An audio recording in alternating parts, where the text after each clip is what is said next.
তাহলে আল্লাহকে মহব্বত করতে হলে কি করতে হবে? রাসূলের অনুসরণ করতে হবে।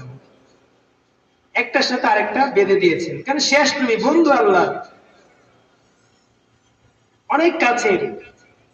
আযানের মধ্যে আল্লাহর নাম আছে না নাই? পাশাপাশি আমার রাসূলের নামও আছে। ইকামত দিবেন, আল্লাহর নাম আছে, পাশাপাশি আমার রাসূলের নামও আছে। নামাজের মধ্যে আমার আল্লাহর নাম আছে, পাশাপাশি বন্ধুর নামটাও কিন্তু আছে। আপনি তাশাহুদ পড়বেন, সেখানে পড়েন আশহাদু আল্লা ইলাহা ইল্লাল্লাহ, আল্লাহর জন্য সাক্ষী দিয়েছেন, পাশাপাশি আপনি পড়েছেন ওয়া আশহাদু আন্না মুহাম্মাদার রাসূলুল্লাহ।